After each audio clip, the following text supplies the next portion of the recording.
workflow is pretty much the same up until where we're actually cutting the material. The important thing for the transfer material for the fabric is that we need to cut mirrored, basically, because we're going to put the material on the other way and then iron with the heat press. So meaning that when we cut this, we have a function here that says mirror. Now we have an absolutely symmetrical light bulb, so I hit the mirror button and nothing will actually happen because it's symmetrical. So even mirrored, the light bulb looks the same, but if there would be text right here, it would actually mirror that text. And that is the important thing, because otherwise, if you iron it onto your shirt and it's text, it will be mirrored on your shirt later on. Therefore, use the mirror function, turn it around, and send it to the cutter.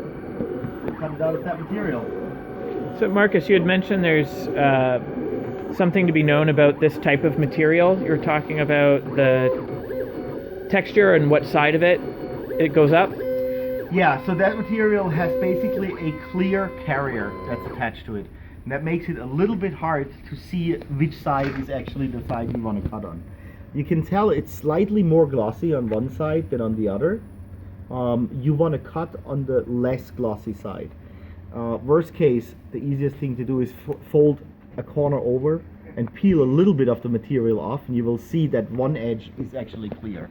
You can see it on the other end of the material a little bit better where there's something cut out already. You can tell it's actually clear in the background. So you want to always cut on the side that is not quite as glossy of that material.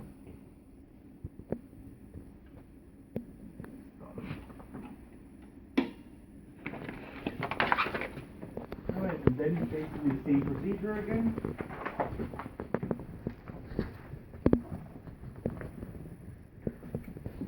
Take a little bit of the material out here.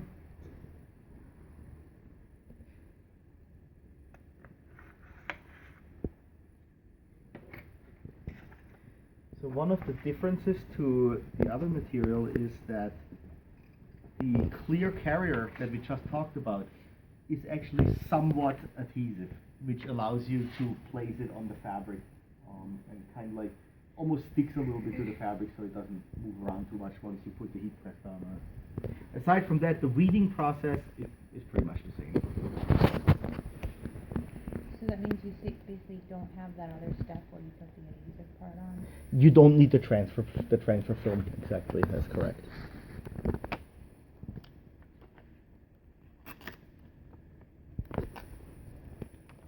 And also this material is a lot softer and a lot thinner. So it's kind of like, it's thinner than that. It's kind of like almost like a tape from an old magnetic tape. Exactly. That's almost how it is. It also makes it a little bit easier to weed because it adheres a lot stronger to the backing, so you don't peel off something by mistake as easy as with the other material.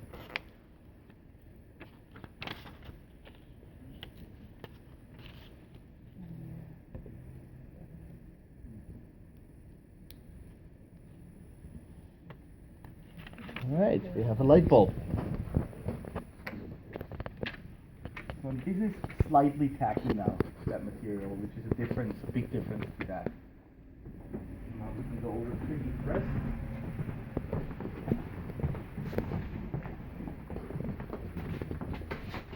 Alright. And we have the material. Probably should have ironed it. We will iron it now. Right, oh, okay.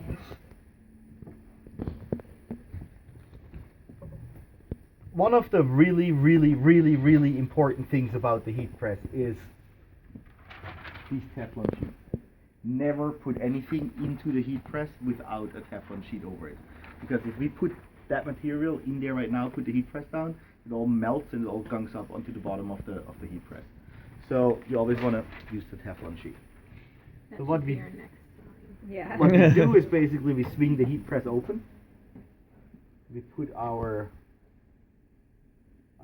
graphic and our fabric in here. That could be a t-shirt right now or whatever it is. You put the Teflon sheet over it, and you bring the heat press back over it, clamp it down. Now there is, depending on the material that you use, on the vinyl that you use, there are different guidelines for what temperature and for how long. You can usually get that at the manufacturer's website. It will give you the specs for how long and what temperature. I'm going to wing it quickly now because I'm not quite sure what material we actually have here. You swing it back over. You bring the heat press down. A little bit too high up.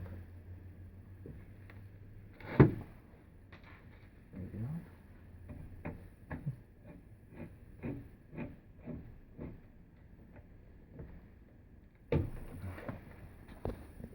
And then we leave it on there now, I would say, for like 15 seconds. I'm going to check after 15 seconds because I have no idea what kind of material that is at the moment.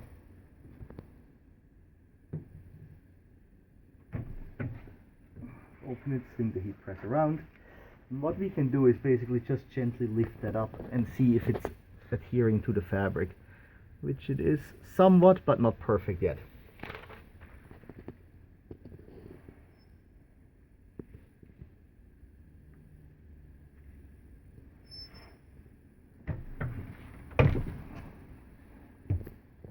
Any tips on placement of the logo on a shirt? So I tried to put something on a shirt and I ended up with it in my like belly like a Care Bear.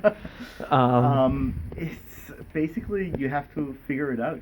There's not much you can do. You lay the shirt flat on a table, and you know, either it's a chest logo or it's a full front or something like that, or it's a full center back. But the easiest way is basically to lay it out completely the shirt and.